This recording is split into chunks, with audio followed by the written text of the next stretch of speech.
विद्याम ददाति विनयम। विद्या से विनय आता है, लेकिन विद्या में से विनय आता है, ये बात सत्य है। लेकिन होता क्या है कि जब आदमी को थोड़ी भी नॉलेज हो जाती है, अहंकार पहले आता है उसके अंदर। और ये बहुत देखी हुई बात है कि जो लोग ज़्यादा ज्ञानी होते हैं वो तो शांत हो, और जो हल्का फुल्का कहीं से थोड़ा बहुत प्राप्त हो जाता है तो वो एक कहावत भी है कि empty vessels make much sound, थोथा चना बाजे घना। ये उन्हीं लोगों के ऊपर है कि जो थोड़ा सा ज्ञान मिलता है और एकदम उछलना शुरू हो जाते हैं। और वो सबको चलिए आप उछलिए, कोई दिक्कत नहीं है, लेकिन होता क्या है कि वो दूसरों को बेवकूफ़ साबित करने में लग जाते हैं। तो ये कहानी कुछ उसी पे प्रकाश डालेगी। तो एक बार एक आदमी जो है वो गुरुकुल से ज्ञान प्राप्त करके लौट रहा होता है। उसके अंदर ये बहुत होता है कि मैं बहुत ज्ञानी हो गया हूँ और मुझसे तर्क में कोई नहीं जीत सकता। मैंने बहुत तपस्या की, मैंने बहुत पढ़ाई की और मैं बहुत ज़्यादा ज्ञानी हूँ। वो अपना घर लौट रहा होता है, रास्ते में उसे प्यास लगती है। तो एक महिला जो है वो कुएं पे पानी भर रही होती है। तो ये कहते हैं जाके उससे कि आप मुझे पानी पिला दीजिए, मैं एक मेहमान हूँ। तो महिला कहती है तुम कैसे मेहमान हो सकते हो, संसार में तो दो ही मेहमान हैं, पहला धन और दूसरा यौवन। कब आता है और कब जाता है कुछ पता नहीं चलता, बताओ तुम कौन हो। अब वो आदमी उस महिला के तर्क से एकदम लज्जित हो गया। उसे कहा कि बताओ, मैं इतना बड़ा ज्ञानी और ये महिला मेरे से ऐसे। फिर उसने कहा कि मैं सहनशील हूँ, अब आप पानी पिला दीजिए। तो उसने कहा तुम सहनशील, तुम कैसे सहनशील हो सकते हो, सहनशील तो धरती है जो पापी और पुण्य आत्माओं दोनों का बोझ सहती है। और दूसरा पेड़ सहनशील होता है, जिसको चाहे जितने भी पत्थर मारो वो मीठे फल ही देगा। तो तुम कैसे सहनशील हो सकते, सच बताओ तुम कौन हो। अब वो आदमी और जो है वो एकदम आश्चर्यचकित हो गया, बड़ा उसको दुख भी हो रहा, अंदर अंदर बड़ा पराजित महसूस कर रहा। अब उसने फिर थोड़ा सा उसको एक झल्लाहट सी हुई। उसने कहा मैं हठी हूँ। हठी मतलब सिद्धि। तो फिर उस महिला ने कहा तुम हठी कैसे हो सकते हो, हठी तो दो चीजें होती हैं, एक नख और दूसरा केश। नख मतलब नाखून, जितना भी काटो बार बार निकल आते हैं। सत्य कहो कौन हो तुम।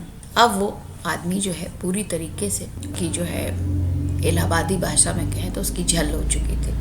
फिर उसने कहा मैं मूर्ख हूँ। तो उसने कहा तुम मूर्ख कैसे हो सकते हो, मूर्ख तो दो लोग होते हैं, पहला वो राजा जो बिना योग्यता के सब पर शासन करता है, जैसे बताया गया था वंशवाद। वंशवाद उसी का उदाहरण है कि बिना योग्यता के शासन करता है। दूसरा है वो दरबारी पंडित जो राजा को प्रसन्न करने के लिए उनके मन की बातें करता है, और जो गलत बात भी राजा कहता है तो उसको कहता है कि नहीं नहीं आप सही कह रहे हैं, और उनकी गलत बात को भी तर्क से सही सिद्ध करने की चेष्टा करता है। तो वृद्ध अब जो है वो आदमी एकदम उस महिला के पैरों में गिर गया। उसने कहा भैया मुझे बहुत प्यास लगी है, आप मुझे कृपया पानी पिला दीजिए, और मैं आपसे हार गया। तब वो महिला अपने असली रूप में आई और वो साक्षात माता सरस्वती थी।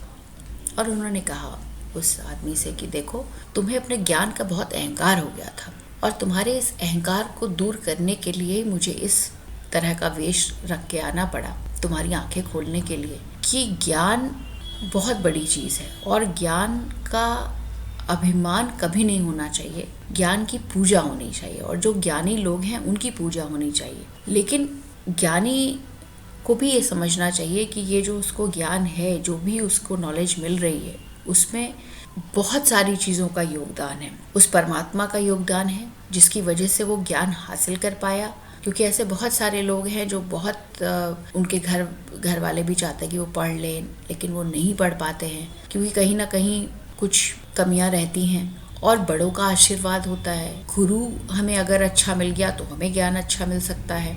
तो ये सारी चीज़ें काउंट करती हैं। आपका इंडिविजुअल एफर्ट तो है ही है, लेकिन साथ साथ ये सारी चीज़ें बहुत इम्पॉर्टेंट है। और जो जितना ज्ञानी होगा वो उतना शांत भी होगा। वो कभी अपने को दिखाएगा नहीं मैं बहुत ज्ञानी हूँ। आजकल तो सब मुझसे एग्री भी करेंगे कि कुछ बच्चे जो है वो क्लास में टीचर का ही मजाक बनाना शुरू करते हैं। वो कहीं कहीं से कुछ क्वेश्चन ले आते हैं और फिर टीचर की ही टेस्टिंग शुरू करते हैं। ठीक है, आप बहुत अक्लमंद हैं, आपका टीचर बेवकूफ़ एकदम मान गए, लेकिन आपको पता है कुछ उसी टीचर के सहारे हैं, उनके पास कोई दूसरा तरीका नहीं है पढ़ाई करने का।